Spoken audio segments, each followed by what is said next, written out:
teníamos muchas ganas de presentar este libro, estábamos en plena ebullición había salido recién el libro publicado, hicimos la presentación ante la prensa, luego tuvimos muchísima cobertura de prensa y estábamos a punto de realizar la presentación del libro ante nuestros amigos, amigas, que sois vosotros en la librería No Leyó, justamente en el club, cuando comenzó el confinamiento y no pudimos, quedamos un poco frustrados y frustradas con esa situación y teníamos muchas ganas de poder reencontrarnos nuevamente y compartir un poco la experiencia de César, de Carles, ¿no? Y más aún con el aporte de hoy de Jaume, desde su visión como psicólogo especialista en juventud y adolescencia, y de Aitor como joven que cara visible, una de las caras más visibles en Barcelona del movimiento Fridays for Future, en el que podremos un poco contrastar cómo las demandas sociales de las jóvenes y los jóvenes hoy en día, sean cuales sean esas demandas, y cómo fueron hace 20 años en el caso de esta experiencia de César. Podremos analizar un poco también el libro, nos da una oportunidad para analizar esa situación que en el fondo puede ser no sea tan diferente hace 20 años y ahora. Para comenzar, si os parece, hacemos una breve presentación, una breve reseña por parte de Carles primero y luego de Jaume y comenzamos un poco el diálogo. Carles, Buenos días, buen día a todos y a totes. Ante todo, agradecer a la librería que haya hecho este esfuerzo. El sector editorial ha sido uno de los afectados en esta situación y ahora que yo estoy en Lleida, estamos todavía en fase 1 como Barcelona, aunque empezamos antes a desconfinarnos, pero por suerte mentalmente ya estamos saliendo y el acto de hoy es un ejemplo de ello. Muy agradecido a Jaume y a Aitor que hayan aceptado participar en el evento. Los dos, digamos, de algún modo representan dos miradas sobre el fenómeno que vamos a analizar. Una de largo recorrido. Yo cuando estudié en los años 80, Jaume era pues de los pocos que escribía sobre estos temas y yo los primeros textos que leí sobre jóvenes, sobre bandas, sobre periferias urbanas eran los que Jaume había escrito en su estudio sobre Cornellà y en distintos textos en ese momento. Era un tema que se asociaba hasta ese momento solo a la delincuencia juvenil, pero que no había otras miradas al respecto, que se consideraban como, digamos, el lumpen en todos los sentidos. Y Jaume fue de los primeros que dotó al estudio de los grupos juveniles de calle de las periferias urbanas, vinculado en este caso a otro proceso migratorio del que hubo en los años 60 en Cataluña, procedente del sur de España, dio una carta de naturaleza y un enfoque psicosocial muy relevante.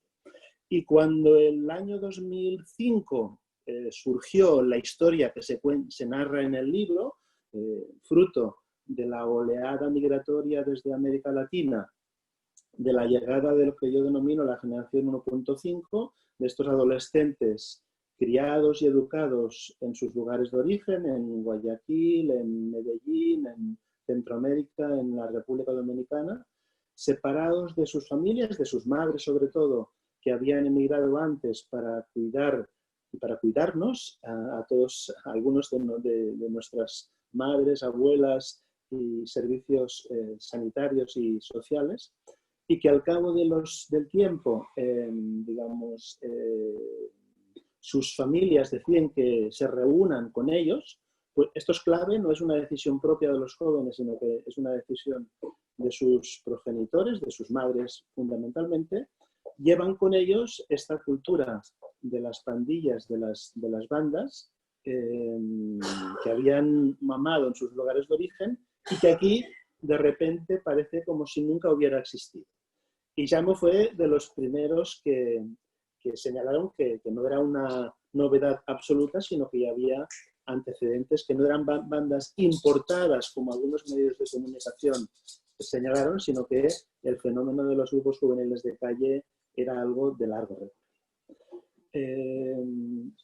Y en 2005, como decía, cuando, gracias al encargo del Ayuntamiento de Barcelona de hacer un estudio más en profundidad, a raíz, recordar, de la trágica muerte de Ronnie Tapias, un adolescente colombiano, creo que hay alguien de Colombia que está conectado y aprovecho para saludarle, debe haber madrugado mucho. La muerte de este joven colombiano que había llegado a Barcelona fruto de este proceso migratorio, a raíz de una pelea a la salida del instituto, un instituto, por cierto,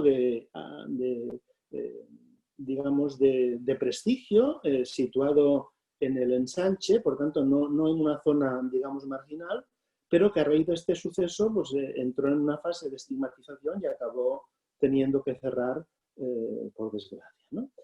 Bueno, a raíz de esta muerte hubo, por una parte, una mediatización y se desató todo el racismo institucional y de todo tipo, pero el Ayuntamiento de Barcelona tuvo la buena idea de encargar un estudio para ver qué había detrás, no creerse lo que decían los periódicos o lo que decían ciertas informaciones muy calcadas de lo que Estados Unidos, de lo que el FBI había investigado, ver las bandas exclusivamente como grupos delincuentes, como grupos criminales y no ver otras dimensiones del fenómeno.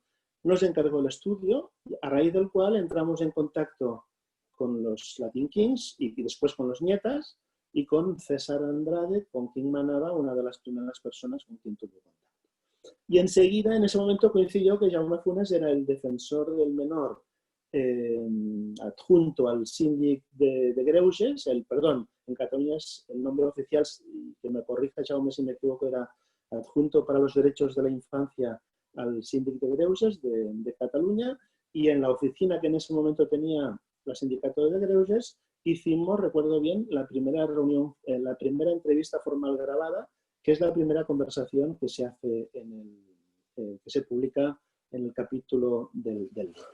Yo ahora, releyendo el libro que tenía aquí en la mesa del comedor donde estoy, he encontrado en la página 244 cuando César, recordando en una entrevista ya muy posterior, creo que es la número 7 u 8, recuerda César estos primeros contactos con Jaume Funes y lo que él nos dijo. Él dice César: hace poco me venía, bueno, y le dijimos que sí, la primera persona con la que nos puso en contacto fue con el defensor del menor, Jaume Funes, que me trae recuerdos.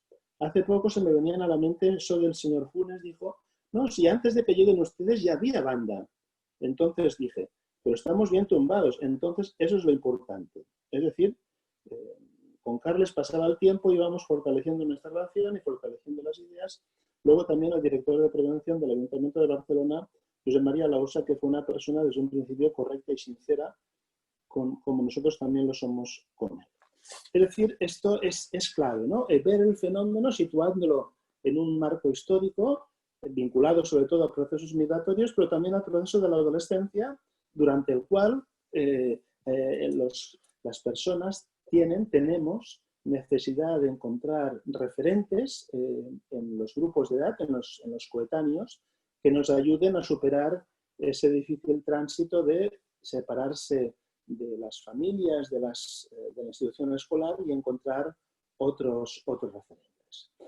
Y bueno, yo para no alargarme mucho más, este es el origen del libro. El final tiene relación con el otro ponente, que es Aitor Urruticoetxea. Hace unos meses, en un acto en la Fundación La Caixa, participaron Aitor y César sobre los jóvenes hoy y sobre todo los jóvenes extutelados, y dieron su opinión sobre los procesos juveniles en la actualidad. Y en realidad son dos caras del mismo fenómeno. La lucha de los jóvenes para promover un cambio ambiental que haga sostenible la solidaridad entre las generaciones y el futuro del planeta como tal, y la lucha de los jóvenes que por distintas circunstancias han tenido un pasado difícil, complicado. En el libro hay muchas historias en negro, de duras, también hay historias en dorado, luminosas y creativas, pero esos extremos se pueden encontrar porque en el fondo son personas que han buscado armar nuevas experiencias y armarlas no en solitario, sino con la ayuda de jóvenes como ellos que quieren cambiar las cosas. Y de momento lo dejo aquí, más adelante ya retomaría mi discurso. Gracias, Carles. Jaume, si te parece una breve introducción. Muy bien, gracias. Gracias a los que estáis escuchando. Bueno, de entrada, primero gracias a Carles y a César, en la medida que han hecho posible que tengamos el libro, que tengamos un recorrido importante en algo que al menos desde el punto de vista de la atención a las personas con dificultades de formar parte de la sociedad continúa siendo útil. Por lo tanto, es un libro que seguirá siendo útil, debería ser útil para las personas que están al lado de las personas jóvenes para ayudarles a construir un itinerario de transición o de incorporación a una sociedad. Claro, aquí hay una mezcla. Carlos ha hecho el gran esfuerzo de hacer el relato, no deja de ser ir recogiendo a partir de las historias, de los momentos, de los escritos, qué es lo que pasó. Carlos ha tenido palabras amables conmigo, que la única cosa que recuerdan es que tengo edad, es decir, si viví aquello es porque nací hace muchos años y en gran medida puedo correr el riesgo de esto que hacemos siempre los mayores, de pensar en el pasado, cuando en realidad lo que importa es en cada momento de la sociedad descubrir cómo van cambiando las cosas. Pero hay una parte que es el relato en gran medida de Carles que va haciendo el recorrido de lo que ha sido. No es un libro simplemente de una historia de vida, es un recorrido de hechos vitales. Y luego está César, que forma parte de esos documentos y textos que aparecen, pero que no deja de ser una visión adulta sobre el mundo juvenil. A mí, entrañablemente, y que César no se enfade, me recordaban mucho de los chavales con los que trabajé cuando tenían 30 años y la vida complicada, decían, cuando eres joven no sabes lo que haces locuras, después te toca pagarlo. Es decir, es interesante esta lectura desde una cierta madurez inevitable de la vida, no solo de madurez biológica, una lectura sobre lo que han sido sus vivencias juveniles. Y luego está mi visión, pero como podéis entender, no es una visión intervencionista, pero sí es una visión de una persona que lo que más le molesta es repetir los errores. Es decir, que haber vivido, lo vivimos ahora, lo viviremos ahora, con los nuevos empobrecimientos, las nuevas dificultades para formar parte de la sociedad, los nuevos paros. A mí lo que más me fastidia honestamente por dentro es que volveremos a cometer errores similares. Volveremos a aplicar beneficencia, volveremos a aplicar persecución, volveremos a construir problemas, cuando hay cosas que ya sabemos, hay cosas que sabemos que no funcionan. Y el libro, en parte, es la historia de aquello que pudo funcionar, no siempre funcionó, pero aquellas formas en las que se pudo trabajar. Yo he estado tentado de colgarme la medalla que me dieron los amigos Latins cuando hicimos el primer encuentro en Transformadores. Lo que pasa es que no está claro a veces si la cinta es amarilla o oro y ya en este momento podemos andar con confusiones de ascripción y la he dejado colgado por ahí. Pero podría, entre comillas, recordar eso, pero hay que recordar fundamentalmente por qué se hizo lo que se hizo y por qué en una nueva realidad deberíamos hacer, no lo mismo, pero volveríamos a pensar.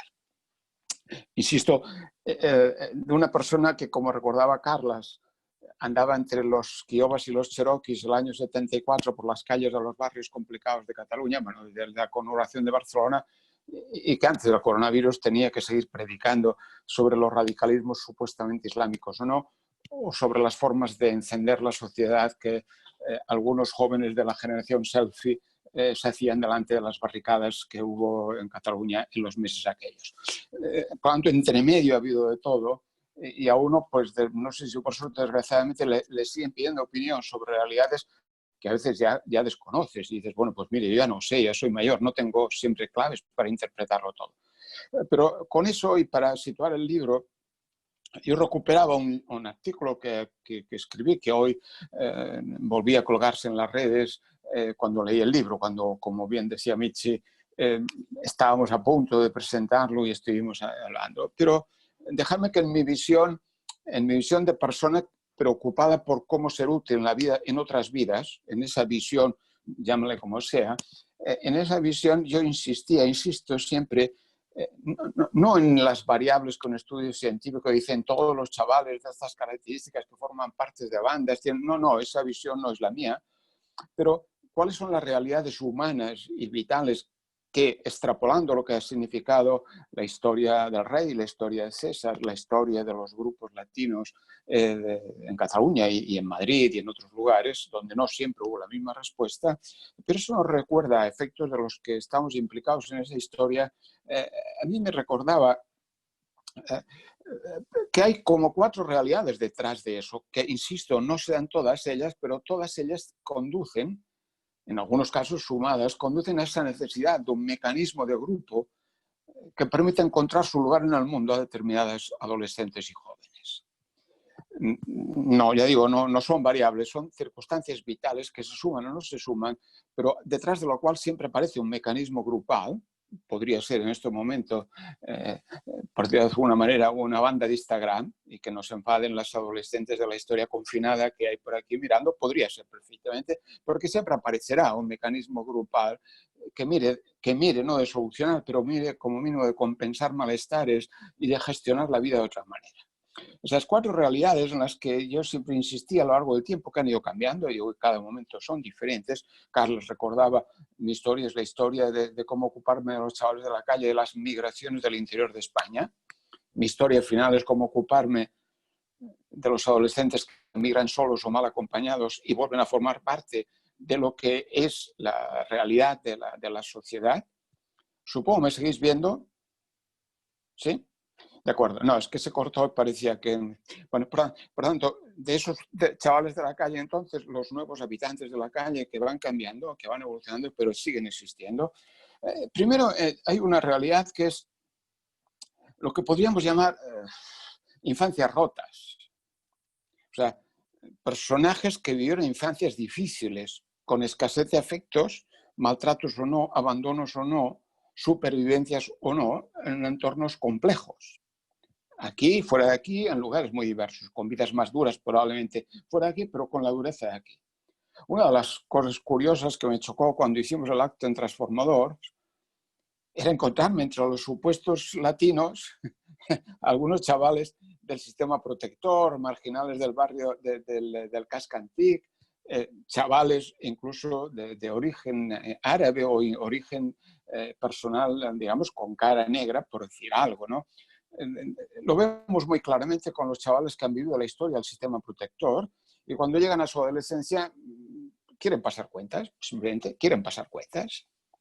A mí, ¿por qué me hicieron lo que me hicieron? Y ese pasar cuentas siempre suele llevar a mecanismos de pasar cuentas socialmente. Aparecen las confrontaciones en el territorio social. Otra idea, y voy rápido para dar tiempo a que verdaderamente hablen los protagonistas, tiene que ver con el empobrecimiento económico. Es decir, vivir una infancia empobrecida, especialmente en una ciudad de consumo, es vivir privado de todo. O sea, el gran debate en estos momentos suele ser, o al menos yo cuando trabajo con adolescentes todavía, es decir, yo, ¿qué argumento le doy a este chico que tiene un smartphone reciclado del paquete, que diríamos, para que no le robe el iPhone 10 a la pija que tiene al lado? ¿Dónde está la razón para conformarme con lo que me ha tocado económicamente? Entonces, este padecimiento lleva a que los chicos y chicas empobrecidos en esas dificultades, más chicos que chicas, con variantes de un momento a otro, ocupen la calle y se dediquen a sus business, a sus negocios, a su supervivencia, a sus estrategias, que suele aparecer entonces el fenómeno y la razón típica de la policía, es decir, claro, es que son bandas que hacen delitos, en realidad serán aprovechados por otros, pero recuerdo que cuando se tuvo que legalizar la Asociación de Reyes y Reinas Latinos en Cataluña, el director general del registro de entidades me decía que no se podía legalizar y yo le decía, ¿por qué? Porque son antimonárquicos o porque ocupa... Y él me decía, no, es que hacen delitos. Y entonces entramos en ese debate. Yo le decía, bueno, pues no en más proporción que los socios del Barça, porque Una asociación no se define por lo que hacen exactamente sus socios, sino por los beneficios. Pero entramos en ese mundo de la supervivencia de la calle. Hay una parte de cualquier grupo, llámese banda o no, que es ocupar el territorio.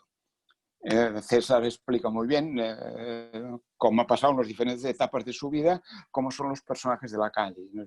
¿Qué quiere decir en la calle? Con un añadido, a veces, dado que nos ocupamos de la calle, somos buenos, porque vamos a ayudar a los pobres que están en la calle. Es decir, hay un giro ahí muy interesante en el texto, de decir, aunque somos un poco facinerosos, no lo dicen así, pero en realidad robamos para ayudar a los pobres, es decir, marcamos el territorio para ayudar a otros.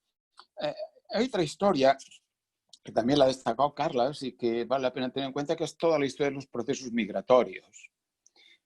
Pues, los diferentes procesos migratorios que hacen que, en el caso concreto de los chicos y chicas que vinieron de países latinoamericanos o centroamericanos, con esa característica que Carlos ha destacado de las soledades femeninas, es decir, de la madre que migra sola, que quiere recuperar ese hijo que ya se hizo adolescente allá o está a punto de ser adolescente y que aterriza aquí. Fue el inicio, todas esas broncas, esos incidentes importantes de los inicios de los años 2000, pero que de una manera o de otra, antes o después, si vosotros leéis una historia clásica que Carlas y yo conocemos muy bien, la historia de Julián, pues observaríais los mismos mecanismos que se producen en lo que hoy es la Vaguada de Madrid, era una zona de chabolas donde la marginalidad de alrededor de las periferias aquellas permitían a los chavales que venían de lógicas migratorias rurales intentar buscar alguna excusa, alguna manera de sobrevivir. Y aparece ese fenómeno desconocido en aquel momento de cómo los chicos y chicas que no provienen de familias delincuenciales se acaban sumando a la marginalidad de los fenómenos delincuenciales. Pero siempre lo vamos a tener porque hay un problema de fondo que es el que vale la pena recuperar. No es cierto que las sociedades sean acogedoras, no es cierto que Cataluña sea solidaria y acogedora. Esos chicos siempre perciben que nunca podrán formar parte de esta sociedad. Y cuando a uno le ha tocado intervenir después, en momentos duros y difíciles, cuando hay jóvenes que mueren y matan, pues uno descubre que verdaderamente la percepción de fondo es no podemos formar parte de esta sociedad. Y muchos de esos mecanismos, eso, formar parte, hombre, ya veremos, depende si te portas bien, no si te dejaremos poner la etiqueta o no. Y al final, el último fenómeno, que es el que lleva aquí, y acabo, aparecen los fenómenos grupales, eso que le llaman bandas, sin ser bandas, en un momento son bandas, otro no, pero que es una etiqueta, que en algún momento ha tenido otras atribuciones, como lo de tribu, que conoce muy bien Carlas, o otro tipo de fenómenos grupales. Pero ese fenómeno grupal hace que chicos y chicas de vidas inseguras, de historias personales inseguras, de relaciones muy inseguras y muy duras, sientan la seguridad de que forman parte de algo importante. Y es donde vienen aquí las liturgias, las estéticas, los lenguajes, las cartas, las historias, porque dan seguridad. A mí una de las cosas que hemos hecho, acabo de escribir algún artículo, cuando hicimos aquella actividad de intentar que los reyes y reyes latinos se convirtieran en un grupo más, en un grupo con el mar. Recuerdo que César y sus compañeros insistían, no, nosotros lo que queremos es un lugar donde estar y que nos dejen hacer cosas por los demás. Es decir, lo que no queremos es que nos sigan tachando de peligrosos a la puerta del metro. Lo que no queremos es estar allí esperando que vengan los mozos, esperando o que los vecinos no. Queremos sentirnos seguros. Y lo que más me chocaba en aquella época era lo tradicional y conservador que era el discurso de los latín. Ver aparecer al Mosén, aquel que os ayudó a la regularización, y hablar poco menos que del bautismo de los hijos, invocar a Dios continuamente, vamos, un lenguaje de lo más conservador del mundo. Yo decía, pero ¿cómo demonios considera esta ciudad catalana que estos son un peligro? Si les dejan, se hacen escolanés de Montserrat, que diríamos aquí. Entonces, ¿qué es lo que proporciona al grupo? Bueno, pues esa seguridad, porque esto además se da y se va a seguir dando, y es el fenómeno que hay que seguir considerando. Cuando la sociedad es cambiante, compleja, sin argumentos, pues aparecen los fundamentalismos. Y hay una parte del grupo que tiene que ver con esta lógica que da una explicación sencilla de un mundo que está cambiando. Entonces, la discusión de fondo seguirá siendo qué mecanismos de grupo de relación humana intentarán dar seguridad a jóvenes machacados por muchas cosas porque no pueden estar solos, no pueden vivir solos, no se les puede pedir una salida sola. Y aquí es donde os decía y acabo, ante estos jóvenes con desesperaciones, con sentido o sin sentido, pero están desesperados con la vida, que por razones de origen familiar, de vivencias, de historia, de atención, están machacados por la vida, ¿cuáles son los mecanismos? Porque ahí es donde viene la discusión, y ahora sí que acabo. El problema, como dice César en parte de la historia, como decían muchos de los chavales, como siguen diciendo muchos chavales, porque todavía sigo intentando estar a su lado, el problema no es lo que hicieron, que a veces han hecho, digamos, dramas, han provocado dramas. El problema no es lo que hicieron. El problema es las respuestas que recibieron a lo que hicieron. Porque los que hemos luchado mucho tiempo en esto, al final no intentas que no delincan, no intentas que no la líen, no intentan que no se pasen, y por otro lado te vas al responsable de la policía y le dices, oiga, no se pase usted. ¿Cómo lo dejamos ahí? Porque yo sé muy bien que si tiene 18 años y lo mete en la cárcel ya la vamos a liar. Pero eso no ha sido así. Como bien acaba en el artículo, siempre hay parlamentarios, siempre hay un consejero de Interior, siempre hay unas fuerzas vivas que dicen que estos son buenismos, que son tonterías de gente que, claro, tenemos el síndrome de Estocolmo con los adolescentes. No.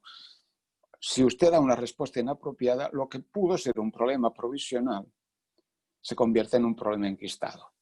Y hace falta después 20 años, como le ha pasado a César, y todavía lo persiguen, para volver a reubicar y reordenar. O ha pasado lo que pasaba, decía Carlos, en el instituto, donde al final las personas en estos momentos, incluso confinadas, más confinadas, matriculan a sus hijos donde no encuentren malas compañías. Y esas malas compañías a edad son los que tienen la pinta de ser Latin Kings y otras cosas parecidas. Gracias. Muchas gracias, Jaume y Carles. La verdad es que ambos enfoques y muy interesante retomar la historia desde aquella migración, primeras migraciones de españolas a Cataluña y ver que en realidad, al final, como dice Jaume, por desgracia los procesos se repiten, ¿no? Y las respuestas se van repitiendo y las respuestas siguen siendo un poco las mismas, aún sabiendo que no funcionan. Y esperemos si justamente este libro es una manera de ser un aporte, no tanto académico como a nivel social, de una manera de tener una visión desde la autobiografía de César, pero también desde el análisis de Carlos. Y el complemento de ambas cosas hace que puede ser enriquecedor para quienes trabajamos con jóvenes. Si os parece, ahora pasamos a visionar el tráiler del vídeo, donde podemos ver también un poco la visión de César y Carles, ya que esta complicidad entre ellos como autores del libro.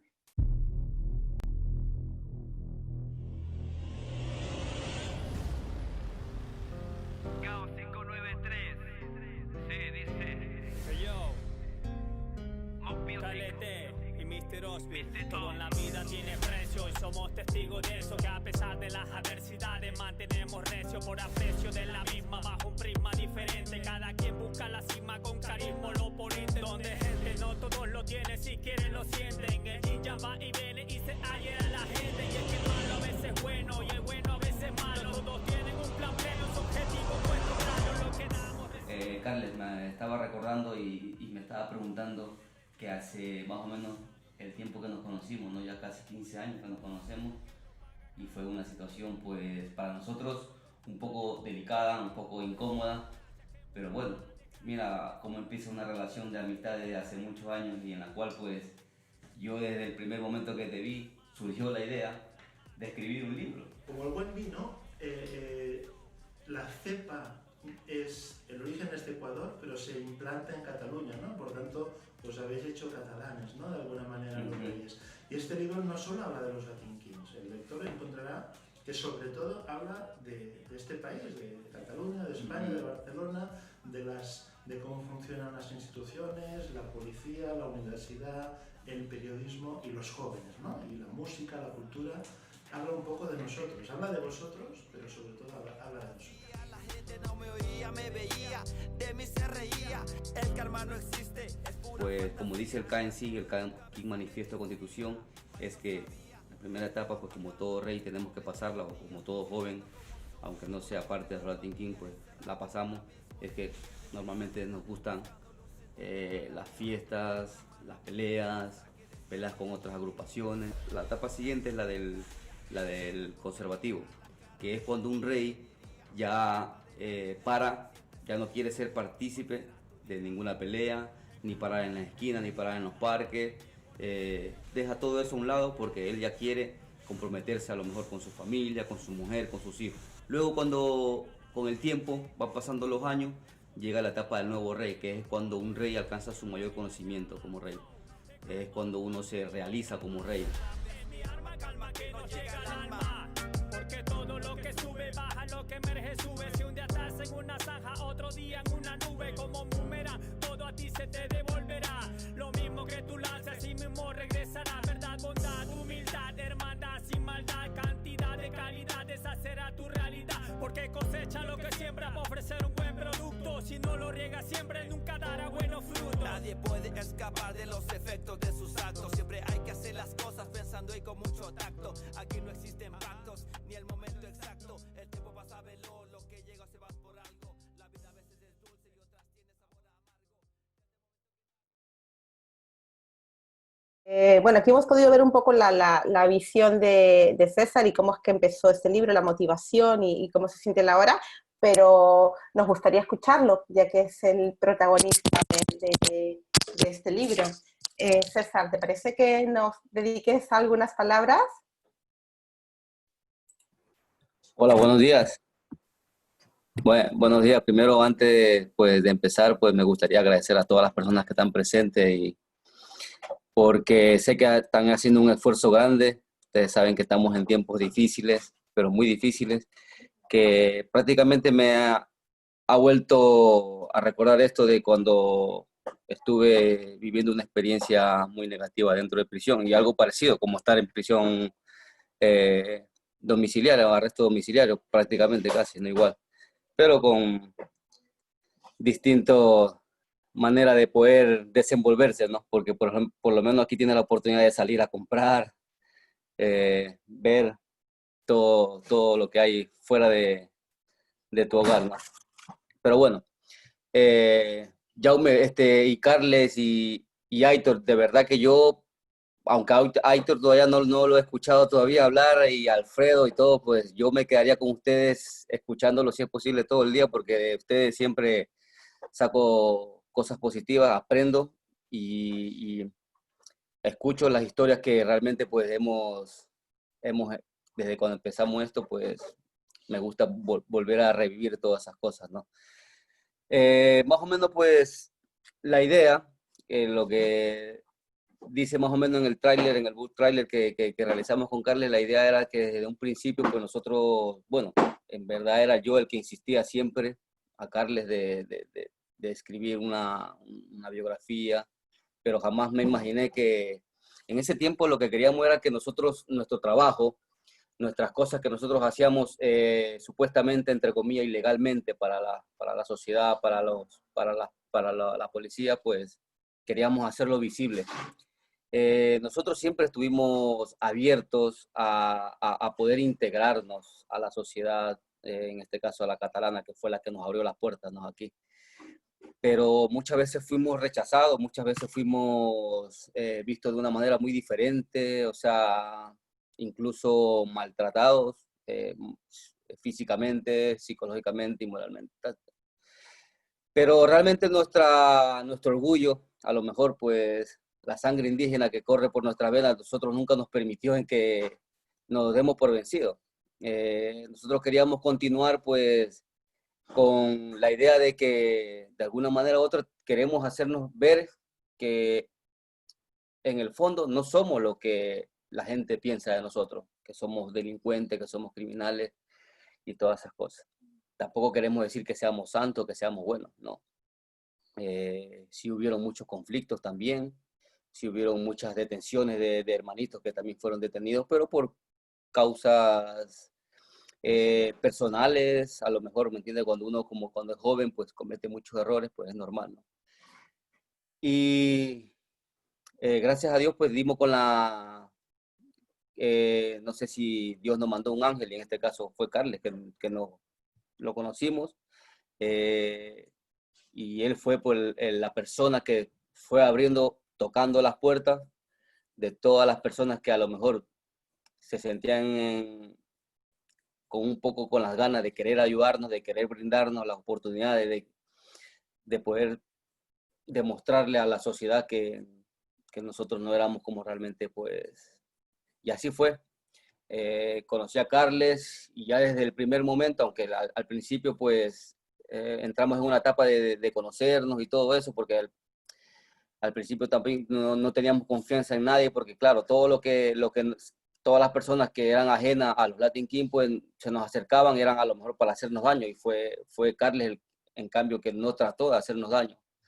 Al contrario, que fue que nos ayudó. También sé que después de Carles vinieron otras personas más que también se sumaron a esta lucha, que yo la llamo lucha porque fue una lucha constante, porque aún así el acoso policial, la persecución policial no cesaba. O sea, nosotros no podíamos utilizar los espacios públicos porque solamente por el hecho de tener la etiqueta Latin King ya se nos discriminaba, se nos echaba de los locales y era imposible. Y aunque paguemos, o sea, muchas veces no nos aceptaba. Pero todo esto, nosotros en nuestra constitución, en nuestras leyes está que nosotros tenemos que ser serviciales para la sociedad, para nuestra comunidad. Y entonces nosotros hablábamos con Carles que queremos fundar o montar una asociación para poder integrarnos con la sociedad, con los jóvenes y todos participar en actividades, y fue así.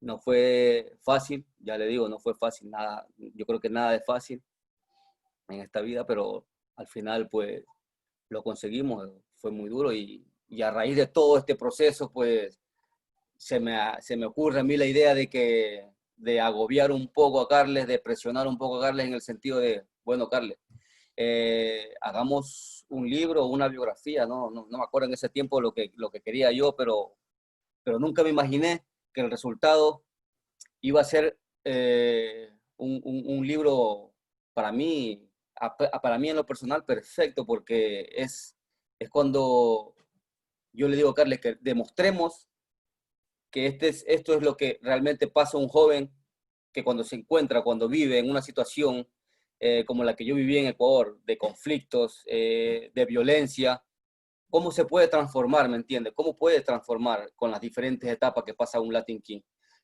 ¿Cómo se puede transformar y cómo puede vivir ahora a pesar de que durante todo este tiempo se haya resbalado, se haya caído? Se tuvo que volver a levantar, me tuve que volver a levantar, y es como cualquier otro joven, ¿no? A lo mejor no muchos de los jóvenes pasan estas situaciones que a lo mejor yo he pasado, pero hay muchos que se tienen que identificar de esta manera, porque más que todos los Latin King o otro tipo de joven también. Nos identificamos con esto porque son las etapas que como todo rey tenemos que pasar.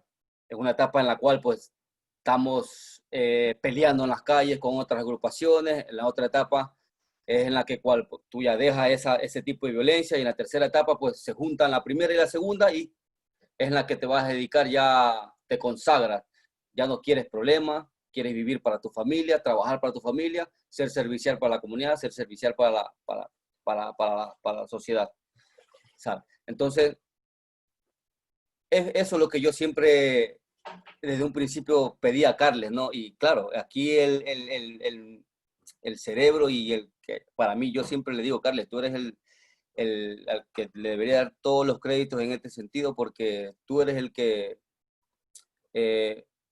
escribiste la historia, aunque yo la haya relatado, yo la haya dicho por medio de mis experiencias, pero tú fuiste el que fuiste estructurando el libro, y es el resultado que hemos tenido y por eso que siempre te voy a vivir agradecido, pero también agradecido a todas las personas que hacen posible que este libro también salga, ¿no? A todas las personas que, por ejemplo, Alfredo con la editorial, todos los hermanitos que participan, que escriben parte de su historia aquí, y yo creo que detrás de todo esto pues hay un gran equipo, y eso es importante. Yo por eso agradecido toda la vida, o sea, siempre van a tener mi respeto y amor para cada uno de ustedes. Ya está, gracias.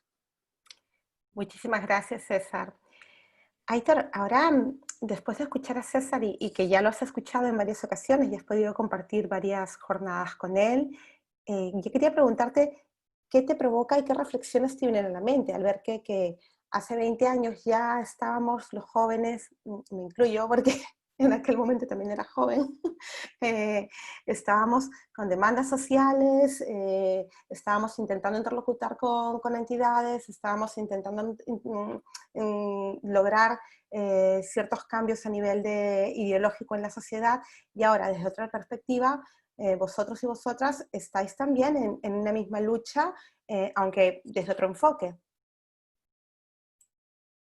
Sí, sí, sí. De hecho, creo que es una realidad que, si bien en Fridays for Future lo hemos vivido de una manera que no puede ser más distinta a la de los Latin Kings bueno, y Queens, al final esta realidad de grupo que tiene problemas para encajar, que intenta conseguir un cambio en la sociedad, no ha cambiado tanto, al menos para otros grupos. Es cierto que en Fridays, y me sabe mal porque no estamos aquí para hablar de nuestro grupo, pero para dar esta visión de comparación, nosotros hemos tenido muchísima suerte en muchísimas cosas. Hemos tenido una prensa benevolente con nosotros en prácticamente todo el mundo. Hemos tenido una clase política con muchas ganas de escucharnos y con muchas ganas, sobre todo, de poner una cara amigable hacia nosotros, porque es una cosa que va bien para ganar elecciones y estas cosas. Y en general nunca hemos tenido problemas ni para encontrar un sitio donde reunirnos, o donde charlar, donde hacer nuestras cosas. Y llega un punto en que no solo Fridays no es una asociación, no está registrada, no es nada como cosa legal, porque no solo porque no queremos que lo sea, sino porque nunca hemos tenido esa necesidad de que lo sea. Entonces, esta doble cara de cómo puede ser una realidad social, un grupo de personas jóvenes luchando por un cambio, llega hasta el punto, obviamente, de que nuestra problemática con las fuerzas y cuerpos de seguridad del Estado ha salido únicamente cuando nosotros hemos actuado a sabiendas al lo que llamamos el borde de la legalidad, quizá en algunas acciones o en otras. Eso, para mí, hace que no solo nosotros como Fridays for Future, sino otros movimientos que no han tenido esta realidad tan dura como han tenido los Latin Kings y Queens, hace que estemos muy cómodos. Muchos movimientos vivimos quizá un poco en una burbuja, somos gente con realidades sociales y económicas muy distintas, eso está claro, incluso dentro de los propios grupos y con fondos muy, muy distintos. Y sin embargo, vivimos una burbuja porque no nos hemos encontrado en estas situaciones tan extremas como las que describe el libro. Entonces, para mí este libro es un poco una manera de comunicarse con un exterior de una burbuja que, si bien muchas veces tratamos de romper, no solo nosotros, sino mucha otra gente, porque queremos llegar a esta gente y queremos colaborar y queremos luchar codo con codo para cambiar una realidad social que no es favorable ni para ellas ni para muchas otras personas, es una burbuja donde se está cómodo, porque puedes hacer las cosas que te interesan, puedes hacer unas cosas, puedes hacer otras, y nunca te encuentras una oposición tan bestia como las que se han encontrado otros grupos. Y entonces este libro es un tubo de comunicación, quizá una manera de pinchar esta burbuja.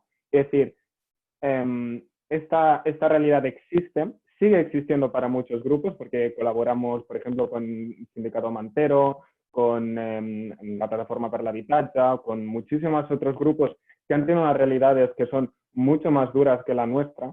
Y en ese sentido, tener esta posibilidad de decir, nuestra burbuja en la que tan cómodos estamos puede ser rota y existen estas realidades con las que hay que luchar codo con codo, es brutal. No sé si con esto puedo terminar. Gracias, Aitor. César, tú cuando escuchas a Aitor y cuando sé que eres muy fan de Aitor, porque además yo creo que emociona, ¿no? Es verdad que en unas condiciones muy distintas y todos y todas somos conscientes que además el movimiento medioambiental tiene una acogida y tiene una prensa muy, muy distinta a si habláramos, si fuerais vosotros mismos, pero hablando de otra temática, si estuviéramos hablando de temas más de género, si estuviéramos hablando de temas de igualdad en otros aspectos, seguramente la respuesta sería otra, siendo las mismas personas, ¿no? Pero ¿qué te provoca a ti? ¿O qué le dirías tú a Aitor ahora como joven que desde otra situación también lucha por no quedarse en la zona de confort y que haya un cambio a nivel de sociedad? Bueno, como dijiste tú ahora, Mixi, yo cuando escucho a este chaval tiene un potencial muy, muy bueno, podría tranquilamente dirigir el país y mucho mejor de lo que lo están haciendo. No, de verdad, de todo corazón te lo digo y aunque vivimos muchas realidades diferentes en el sentido de que, por ejemplo, hace más o menos 18 o 17 años, cuando nosotros recién llegamos aquí a Barcelona, eh, simplemente por el color a lo mejor el color de nuestra piel o porque realmente no éramos de aquí, eh, y ocupábamos los espacios, en este caso los parques.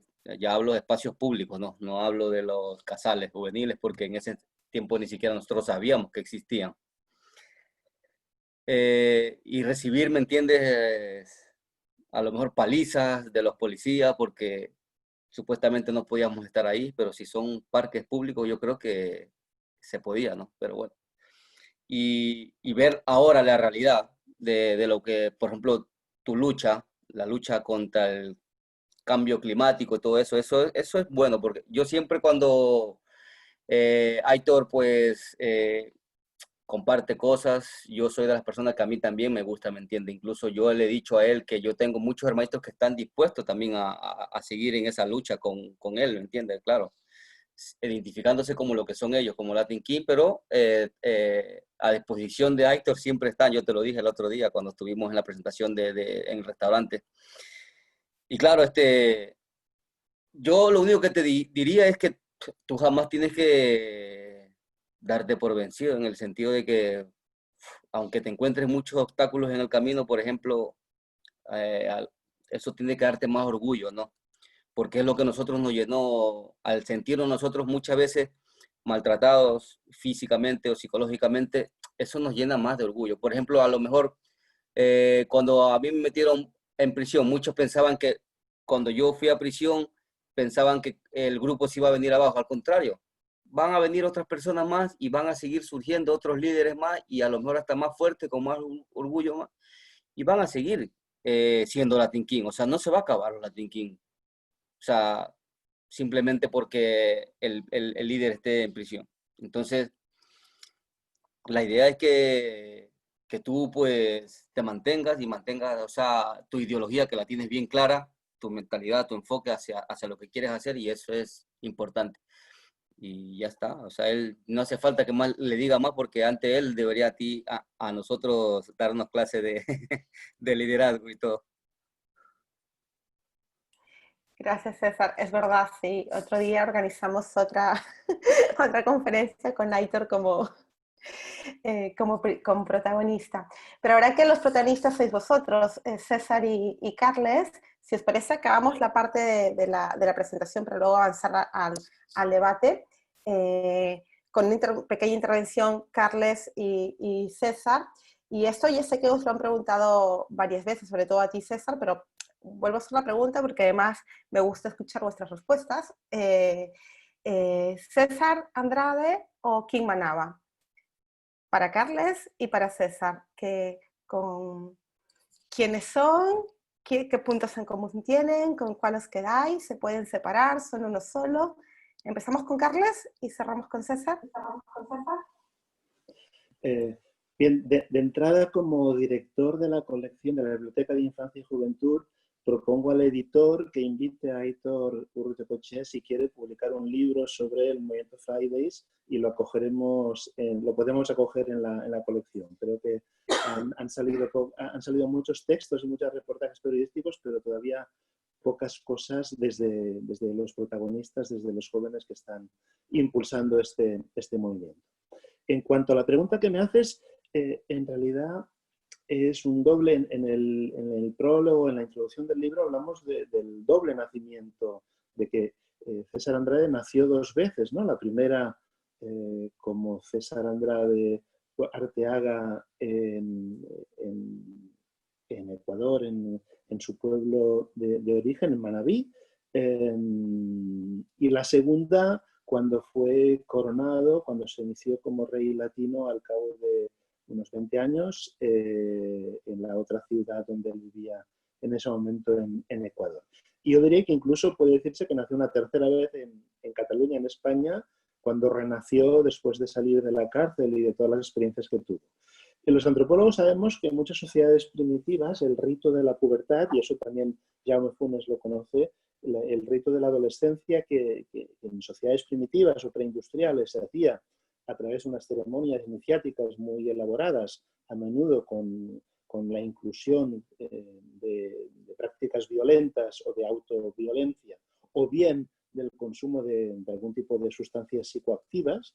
En las sociedades contemporáneas esto se ha reemplazado por, podríamos decir, los rituales académicos o los rituales del consumo, ¿no? Cuando uno llega a los 18 años tiene que hacer la selectividad, como mi hija y su compañera tienen que hacer en pocos días, que es algo muy doloroso, pero también pueden consumir, digamos, comprarse el primer automóvil de segunda mano, el primer gran viaje. Digamos, la sociedad de consumo ha creado sus propios ritos.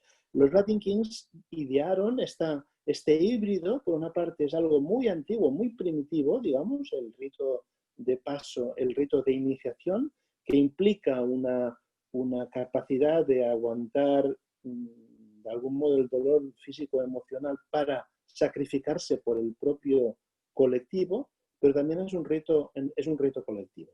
Y esta doble identidad permanece, no se borra, sino que nunca ha dejado de ser César Andrade, puesto que su relación en el libro salen los testimonios de sus hermanas, salen los recuerdos de sus padres, digamos, su propia trayectoria. Y de hecho, el momento clave es cuando narra en uno de los capítulos, dentro de la cárcel, cuando un funcionario, un policía, no recuerdo, le pregunta, bueno, ¿cómo te tenemos que llamar? ¿O King Manana o César Andrade?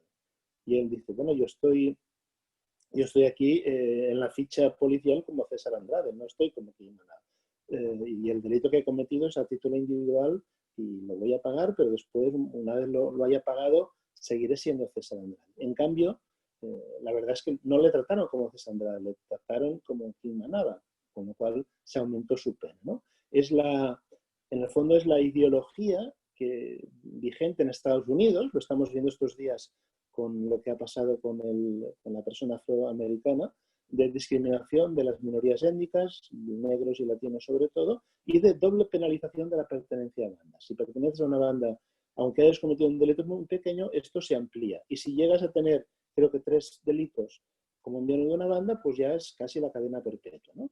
Es esta penalización, este proceso absoluto, que antes Jaume Funes hablaba del buenismo, deberíamos hablar también del malismo, ¿no? No se trata de santificar a los que han cometido algo, ni de dejar de reconocerlo, pero tampoco de castigarles en exceso, lo que en el fondo acaba agravando el problema. Por tanto, esta doble identidad de King Manaba César Andrade, en mi opinión, todo el proceso dialéctico y la síntesis, la antítesis, perdón, la tesis, la antítesis y la síntesis, y yo creo que en su rol actual como asistente de investigación, como persona que hace poco fue absuelto de todo un proceso penal muy complejo, está elaborando esta síntesis de su persona, que no reniega ni mucho menos de sus identidades anteriores, pero que las proyecta hacia una nueva identidad que en el fondo también es una síntesis cultural y nacional entre su origen en Ecuador, su emigración hacia España y hacia Cataluña en concreto. Él se siente catalán y su identidad global como miembro de una nación transnacional que tiene muchas identidades compartidas. Gracias, Carles. César, acabamos contigo. César Andrade, Quim Manaba. Bueno, pues yo qué añadir ya, si antes también ya lo había dicho ya un poco, pero bueno, añado en que uno que quería añadir era que en sí, pues, el libro está para que todas las personas pues lo lean y den su propia, ¿me entiendes?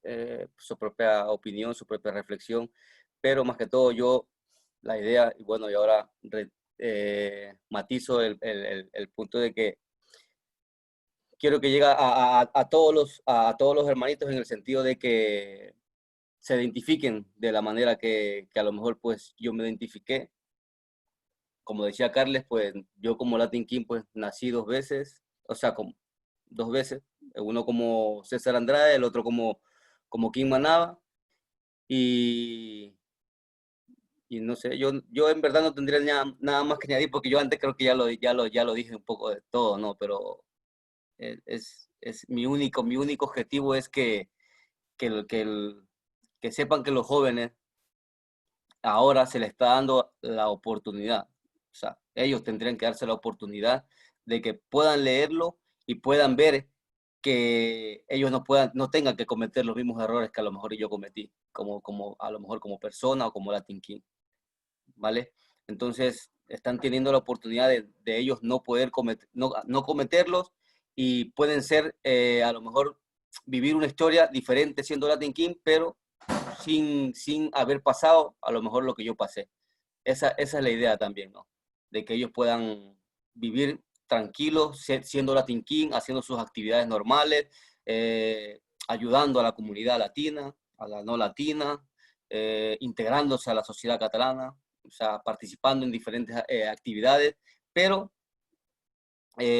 sin pasar a lo mejor las cosas que uno ha pasado, porque ya quedan como ejemplo, ¿no? Lo que yo he vivido, les transmito que no es nada bueno vivir esto, porque durante todo eso, pues tú pierdes muchas cosas, pierdes tiempo, pierdes parte de tu vida, y eso, pues, realmente como yo como hermanito, a lo mejor mayor que ellos, les transmito siempre que no me gustaría que pasen, ¿sabes? Y eso, nada más. Y agradecido por todo, nada más. Gracias, César. Si os parece, pasamos ahora al debate y conforme vayáis, si queréis levantar la mano, si queréis participar y iniciemos el debate. Si tenéis alguna pregunta para César, para Carles o Jaume o Aitor en la línea de todo lo que hemos comentado. Ariadna.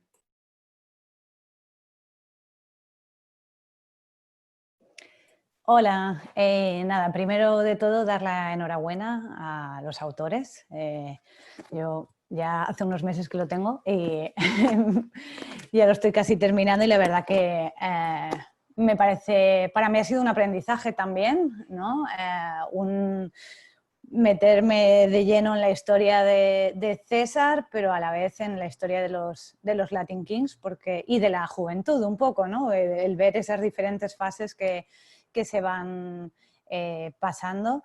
Es una pregunta, en realidad, como estamos hablando de la juventud, de los errores de juventud, etcétera, por un lado una reflexión y por otro lado una pregunta, ¿no? Ahora, con lo que decía César, me venía a la mente el que estabas comentando, César, de que no repitan errores, ¿no? Y digo, supongo que eso es lo que quieren todos los padres, ¿no? Que siempre te intentan aconsejar, ¿no? Incluso yo ahora también como profe en la universidad a veces veo actitudes que digo, no, luego os arrepentiréis, ¿no? Porque yo me he arrepentido de, tenía que haber prestado más atención en clase o tenía que tal, ¿no? Pero no sé si es posible de alguna manera hacerles pensar sobre, evitar, ¿no? Que cometan esos errores. A veces tenemos que cometer los errores para aprender, ¿no? No sé exactamente en ese sentido, si crees que realmente el libro puede ayudarles, ¿no? en ese camino. Entiendo que sí, por lo que acabas de decir.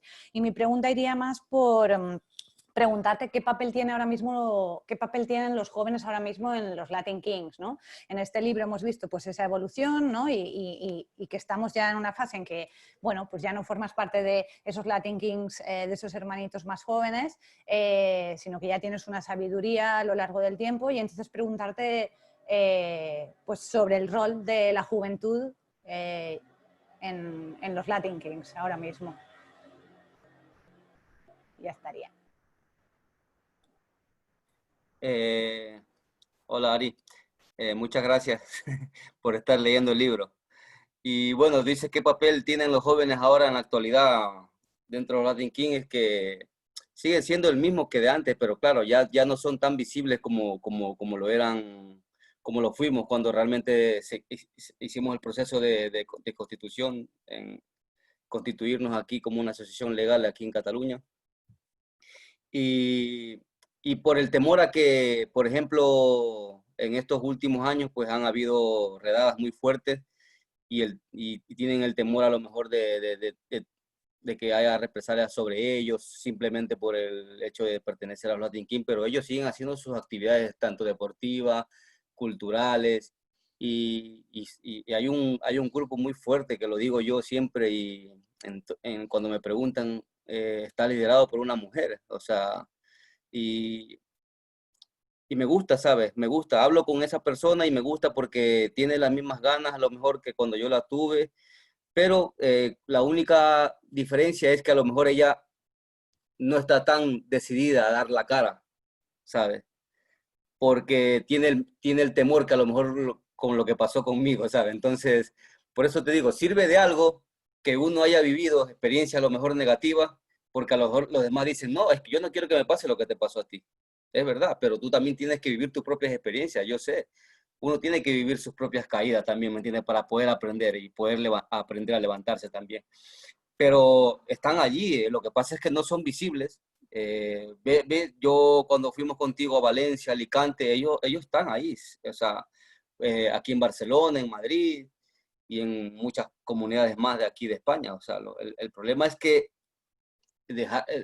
hacerlos que sean visibles nuevamente es un poco complicado, porque a raíz de que han pasado muchas cosas, ¿me entiendes? Con la policía, más que todo aquí en Cataluña, entonces ellos ya tienen un poquito de temor, y no es que estén haciendo cosas ilegales, en verdad, porque siguen haciendo las cosas que a lo mejor nosotros hacíamos hace 18 años antes de constituirnos, pero que antes sí recibíamos el acoso policial, ¿me entiendes? Pero ahora ellos lo hacen a escondidas, a ver, también con el temor de que a lo mejor caiga la policía y los coja a todos juntos ahí, ¿sabes? Pero lo están haciendo. Ellos no están utilizando casales juveniles, lo único que utilizan son los espacios públicos, o sea, los parques, y a escondidas, o sea, todo clandestino.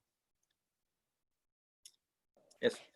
Gracias. No, yo te lo comentaba por eso, ¿no? Porque claro, yo pensaba, digo, vale, vosotros llegasteis en un momento en que hubo una ola de inmigración muy fuerte, ¿no? Pero ahora yo digo, sigue habiendo inmigración, y si no, son hijos de, ¿no? Son segundas generaciones. Y claro, por lo que tú explicas siempre, ¿no? Realmente sois como una familia, os ayudáis, ¿no? Digo, las problemáticas siguen presentes, pero es verdad que al menos desde los medios de comunicación, etcétera, ya no tiene esa visibilidad, y a lo mejor puede parecer que ya no hay ese apoyo, ¿no? Esa sensación de familia y de apoyar a segundas y terceras generaciones, ¿no? Pero bueno, como dices, están, pero no con la visibilidad, ¿no? Entiendo. Están escondidos. Gracias. Nada, a ti. Gracias, Ari. Gracias, César. No sé si tenemos más preguntas o algún comentario. ¿Queréis compartir alguna cosa, Jaume? Sí. ¿No hay nadie más? ¿Sí? Susana, ¿sí? Jaume y luego Susana, ¿sí? No, primero Susana. Susana. Luego... Venga, Susana. Hola, gracias. Bueno, me parece que es una presentación súper interesante y me ha hecho pensar muchas cosas. Pero por ahí para centrarme, por ejemplo, cosas que dijo al principio Jauma sobre la repetición como algo ineludible, la cuestión de lo difícil que es vivir en una sociedad donde el ideal es el consumo, porque eso no fue siempre así en la historia de la sociedad, pero es algo muy potente en este momento, entonces lo difícil que es. Pero algo que señaló que me parece fundamental, que es esta cuestión de que no es cierto que las sociedades sean acogedoras. Esto me parece que es un punto central para poder pensar la función de un libro como este, porque me parece que la escritura de un libro, por un lado, la pregunta que le haría a César es, ¿qué ha producido en él? ¿No? Haber escrito un libro en conjunto con otros, ¿no? Es decir, la función de la escritura para sí mismo, porque hay otras experiencias, digamos, ¿no? Que hablan de cómo la escritura a veces transforma a los sujetos que escriben, ¿no?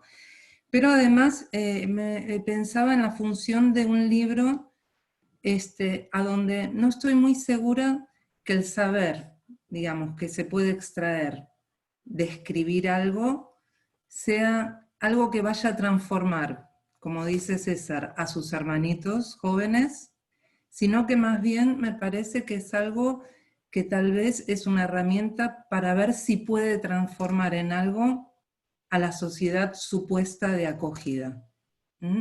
Porque me parece que César dijo algo que para mí es central para un inmigrante. Yo también soy inmigrante de otro país, otra historia, y también tengo otras generaciones de migraciones, entonces algo sé de eso. Esta cuestión del orgullo. Esta cuestión del orgullo me parece algo central, me parece algo que justamente produce una doble cuestión.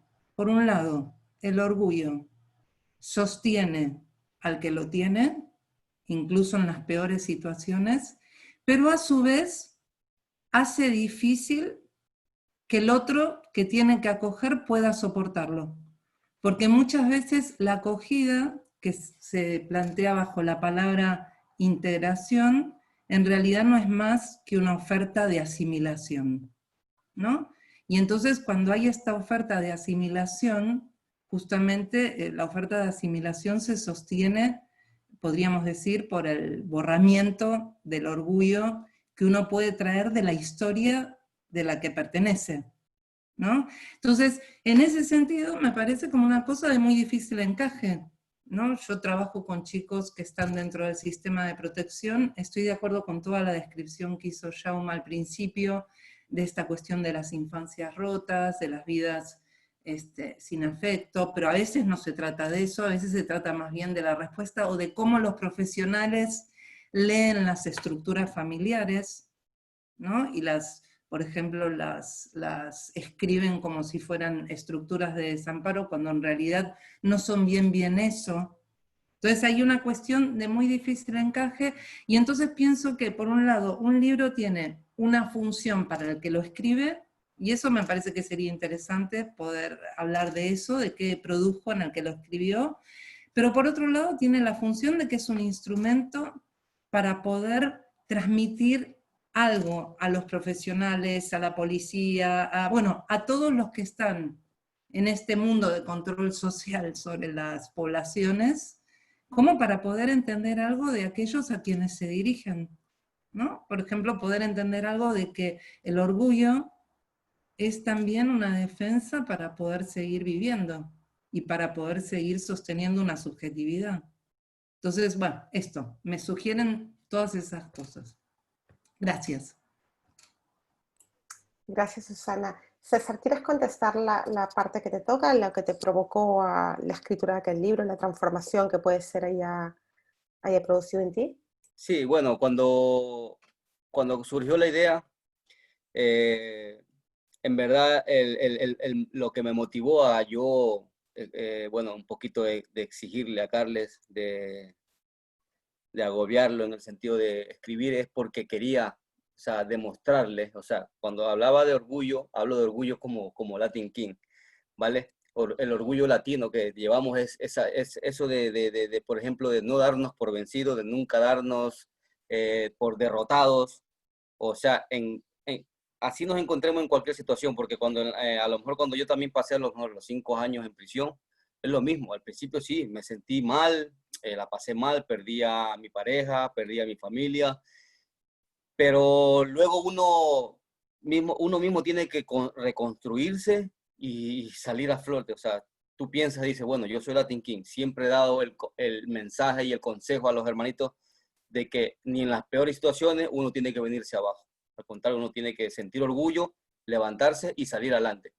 Cuando surgió la idea del libro, yo estaba resentido con la sociedad en el sentido con el trato que nos estaba dando, porque no estábamos haciendo nada malo.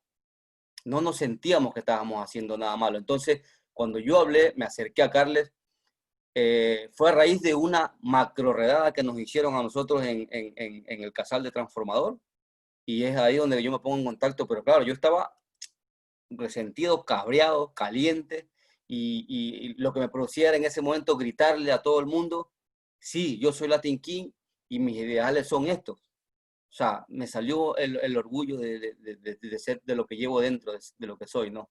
Y es por eso cuando yo le digo a Carles, mi idea es sacar un libro y de poder demostrarle a la sociedad o a quien sea, a quien tenga que leer el libro, a los hermanitos, a todo el mundo, que esto es lo que es ser un Latin King. O sea, lo que yo he pasado desde el momento que yo viví en Ecuador y el momento de inmigrar aquí y todo eso, lo que hemos pasado, porque no solamente lo hago porque realmente lo he pasado yo. Yo sé que muchas personas también han vivido este tipo de esta etapa, ¿sabes? Y es por eso que yo lo reflejo y se lo dije a Carles, quiero y deseo que esto sea visto, sea escuchado, pero más que todo era por un sentimiento de orgullo, de cabreado, ¿sabes?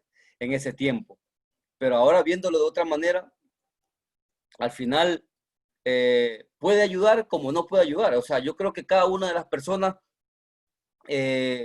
son responsables de sus actos. Yo fui responsable de mis actos y pagué mi deuda con la sociedad aquí en España y ya está. Y es lo que yo también trato de siempre de decirle a los hermanitos y a cualquier persona, ¿no? Que uno tiene que ser muy persona, muy gente, en saber reconocer los errores, en saber, después de haberlos reconocido, pues reconstruirte, salir y levantarte y volver a pararte fuerte, ¿sabes? Sentirte orgulloso de lo que tú eres, a pesar de que hayas cometido muchos errores en el pasado, pero no, el orgullo siempre tiene que servir para algo, de motivación, ¿no? Digo yo, es mi forma de pensar, no sé. Y eso. Gracias, César. Jaume, me parece que quería intervenir.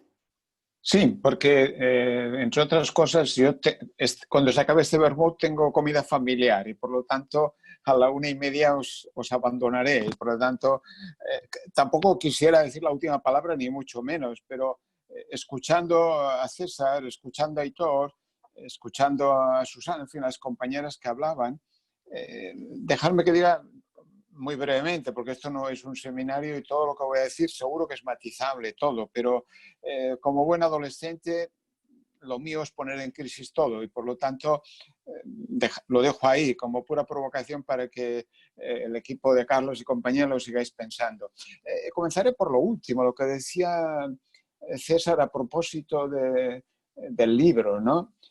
Los que hemos estado años con chavales de la calle, todos querían que escribiéramos un libro, ¿eh? Todos, de alguna manera, querían que hiciéramos un relato de las aventuras y las historias que vivimos juntos. En algunos casos lo hicimos, en parte, o lo hizo alguno de ellos.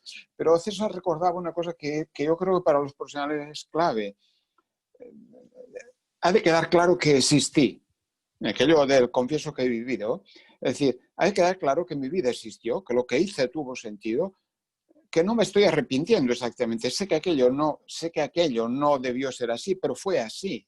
Y por lo tanto, volviendo a la compañera que trabaja en el sistema protector, todos los chicos con más o menos abandonos, luego hablamos, pero no pueden tener un relato de sus vidas en el que solo existieron maltrato y abandono, porque eso les lleva a la conclusión de que son sujetos no amables, sujetos que no pueden ser queridos.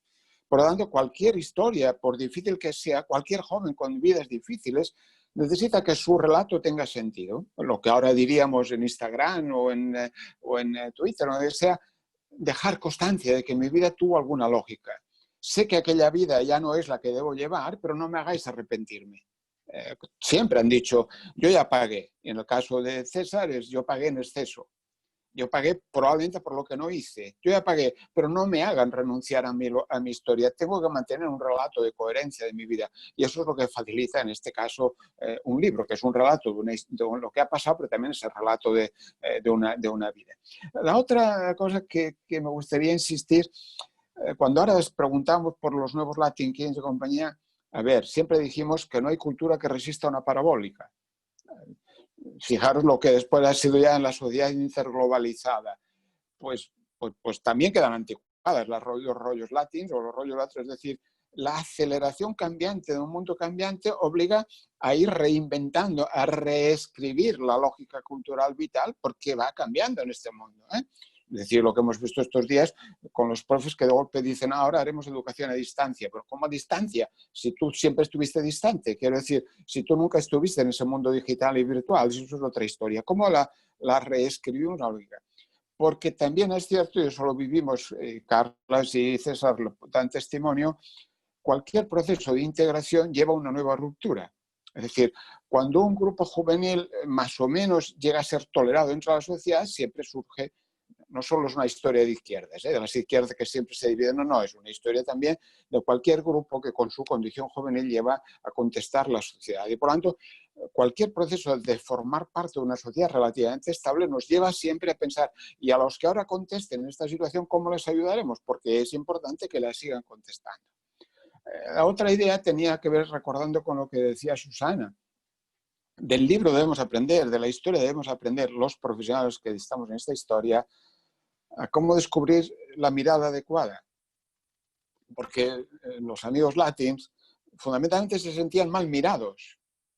O sea, no es lo mismo ser considerado una persona singular que un miembro de una banda, cuando en realidad eres un sujeto singular con tus singularidades que formas parte de un grupo singular.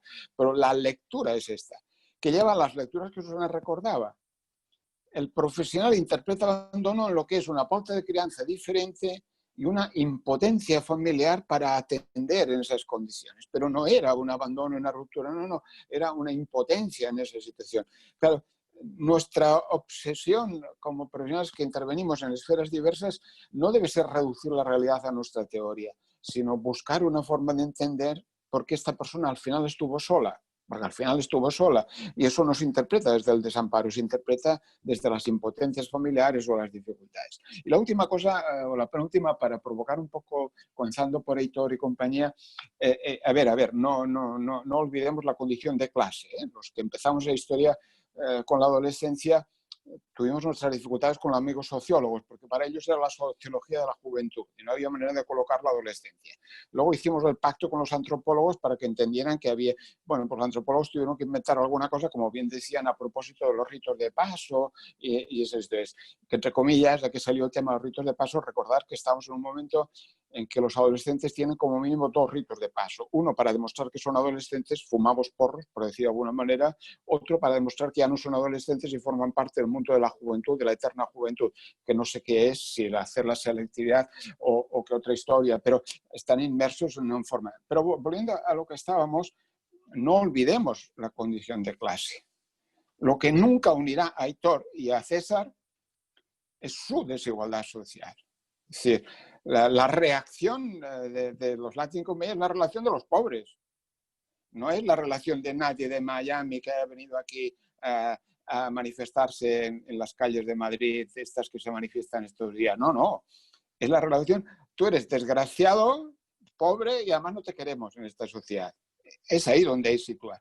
Porque hay una parte de la contestación que no es poner en crisis, una parte de los, no digo el Friday, que no se enfade, Heitor, hay una parte de estas contestaciones que son estético-existenciales egoístas. Quiero decir, hay mucho os recomiendo, si queréis, si tenéis ganas, se publica un libro de políticas sociales de la revista Políticas Sociales, hay un número, la revista belga, en versión castellana y catalana, un número sobre la participación de los jóvenes, donde escribió un artículo que era cuando los adultos están locos. Es decir, buena parte de las contestaciones actuales son contestaciones con una sociedad adulta loca, que destruye el planeta, que no tiene en cuenta la explotación o la explotación, pero no siempre son revoluciones que contestan ¿por qué están en una burbuja? Que decía Aitor. Porque es el rostro amable de una cosa inevitable, que es que hay que ser ecologista y esto. Pero como pongan en crisis al rico que explota y con su explotación explota el planeta, ya los perseguirá la policía, y tanto que los perseguirá. Mientras sean fils nostres, que decían las revoluciones de aquí de los últimos meses, mientras sean de los nuestros, vamos a estar muy bien porque nadie se va a oponer a esto. Pero no hay que olvidar que los puteados de la vida, entre los jóvenes hay más puteados que otros. Todos están puteados en este momento, puesto que es difícil formar parte de la edad, pero algunos no. Entonces, el movimiento Latin, como dice, es una reacción de clase ante una sociedad que explota más y que de alguna manera hay que defenderse como sea y se construye un mecanismo de defensa. Pero seguirán siendo sociedades desiguales, injustas, que perseguirán en unos barrios y no perseguirán en otros, que justificarán unas violencias y no justifican otras, y esa línea hay que modernizarla, en cada momento hay que modernizarla porque cada momento es diferente, pero seguirá existiendo. Disculpad el rollo, pero era lo que me sugirieron los que intervinieron. Muchas gracias por el análisis, Jaume. Yo no sé si César quiere... Bueno, sí, yo quería solamente una cosa que quería recalcar era que cuando, por ejemplo, también surgió la idea era porque que a mi madre también le había hecho una promesa, ¿sabes? Porque ella siempre estuvo en contra de donde yo pertenecía y todo, desde Ecuador. Entonces, pero a raíz de cuando yo vine aquí, pues mi madre me dijo, bueno, si ya viajas para España, pues tienes que dejar todo. Yo, bueno, en principio le dije que sí, pero luego no. La sangre jala y volví a retomar esto, pero claro, yo también tenía en la cabeza de que quería hacer esto, hacer este libro y podérselo dedicar, ¿sabes? A ella, porque decirle que ese es su hijo, ¿me entiende? Que no, de pasar de un estado primitivo a una etapa nueva, que me he convertido, ¿me entiendes? En la persona que a lo mejor ella quiso desde un principio. Pero bueno, era eso también, ¿sabes? Que era motivo de eso, también era un motivo de poder sacarlo con Carles y entregárselo a ella y decirle que aquí está su hijo. Y eso, gracias. Gracias, César. Cumpliste de su hora y sigues cumpliendo. No sé si Carles... Aitor, sí. Bueno, no sé si Carles quiere hablar primero.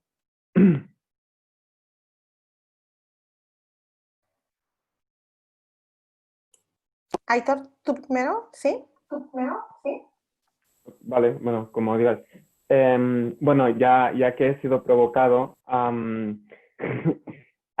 quería hablar un poco porque esta diferencia de clase que se mencionaba es una realidad ineludible y que de hecho siempre ha acompañado muchos movimientos de muchos tipos, es decir, el ecologista en especial, pero también muchos otros, que se ha visto como una lucha de los ricos, de decir, yo ya no tengo que luchar por nada más, y esto es una cosa que de hecho hablamos también con César en la primera intervención en la Fundación La Caixa, donde se ve así. Entonces,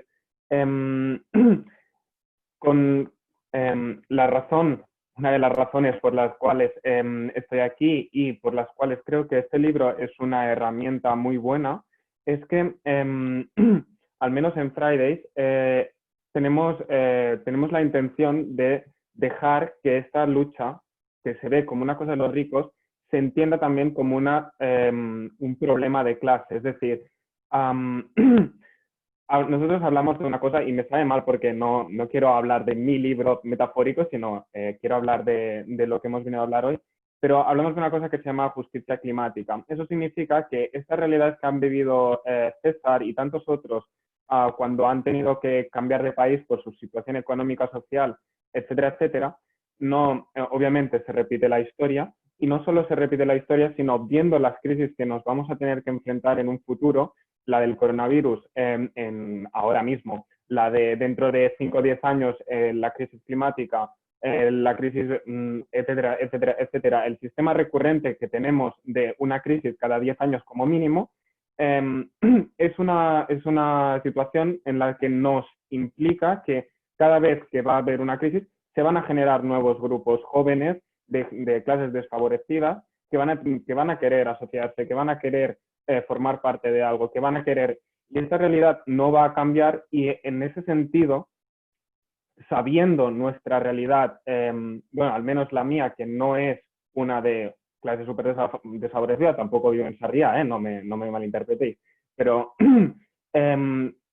muchos grupos estamos tratando de decir, no tiene sentido una lucha por A o por B, por un planeta, por otra ABCD, da igual lo que sea, si no se tiene en cuenta que va a haber más realidades de estas que se tienen que tratar de matizar, evitar en la medida del posible que un cambio en una situación lo que haga es crear más desigualdades. Entonces, creo que en ese sentido este libro es una manera de decir, esta es una realidad que se va a repetir, esta es una realidad que se repite ahora mismo y que toca que actuemos al respecto. Es decir, no tiene sentido, para que nos entendamos, que yo luche por un planeta donde no moramos ahogados, sí, lo que va a suceder es que los ricos de los que hablaba antes Jaume van a vivir bien y los pobres van a ser más pobres.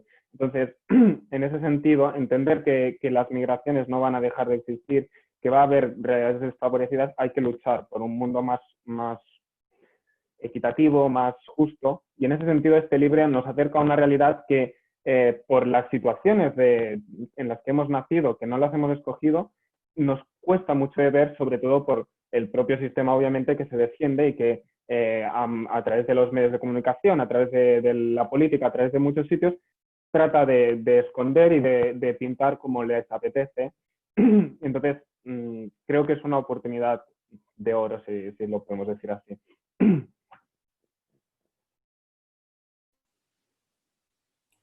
Gracias, Aitor. ¿Carles? Muy bien, yo de entrada, como ya todos tenemos comidas familiares hoy y vamos a ir marchando de la sala, aprovecho para saludar a todo el mundo, agradecer a los ponentes y a los asistentes. Creo que ha sido una sesión muy bien aprovechada y la fórmula ha funcionado muy bien. Se han dicho cosas profundas y sugerentes, y creo que está grabado y después lo podremos conservar como casi un documento. Por tanto, les saludo a todos.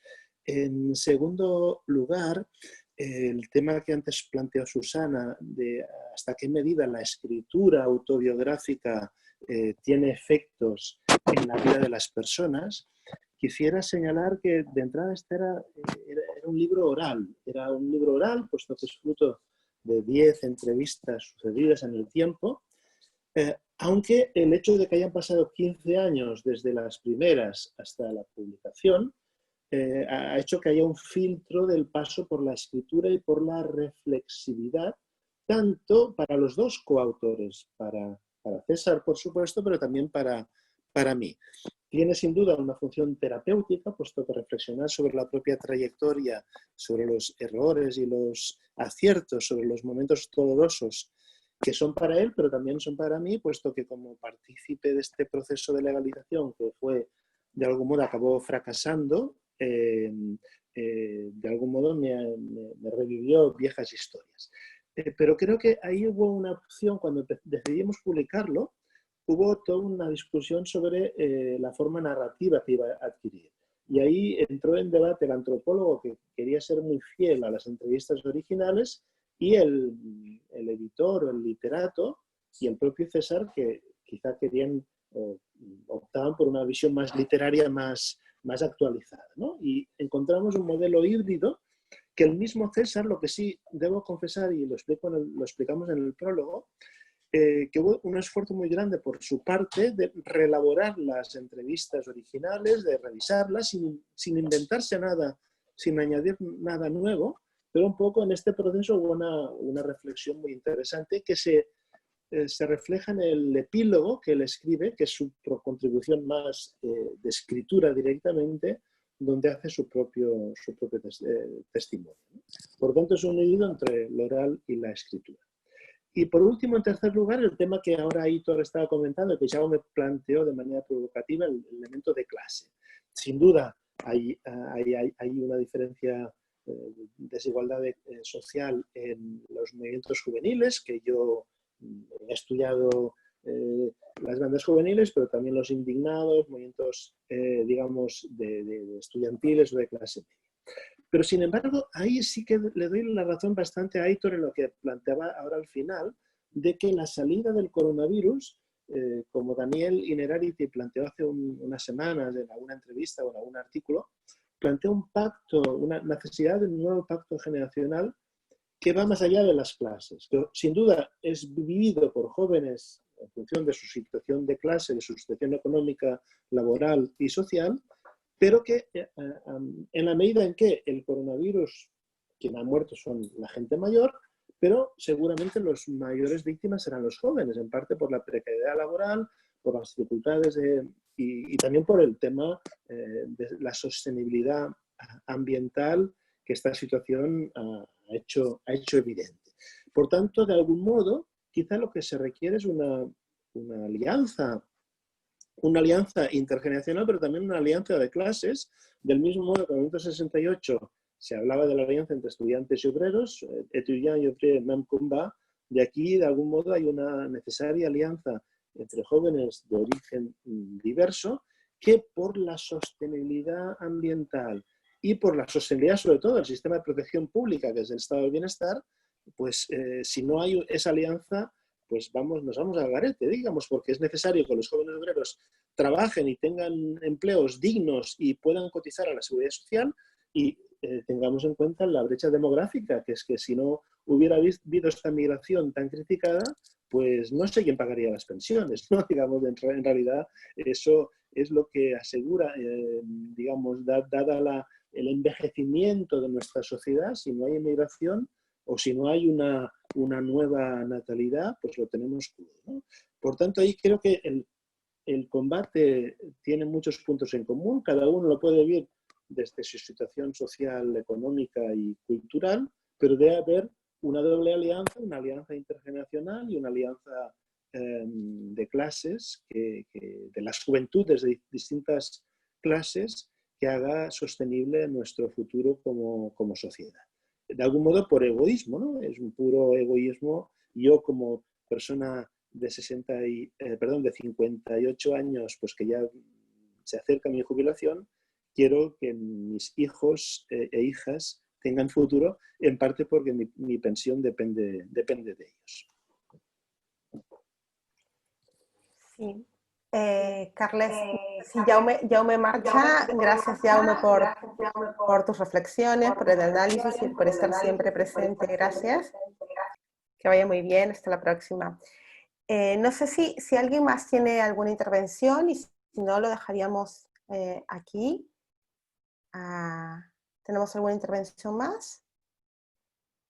Pues si no es así, es daros muchas gracias por estar aquí, por participar del debate, por apoyar por todo, por apoyar al mundo editorial, por apoyar el libro. Al final son todas sinergias que hacen que todo vaya funcionando. Sin la participación vuestra, pues en el fondo tampoco tiene mucho sentido todo el trabajo que se hace desde... Algo que no hemos comentado además es que este libro está vinculado al proyecto Transgang, que es un proyecto que se lleva a cabo en el Departamento de Comunicación de la Universidad Pompeu Fabra. Entonces, gracias por el apoyo al proyecto, al libro y a la editorial. Muchas gracias. Que vaya muy bien la tarde.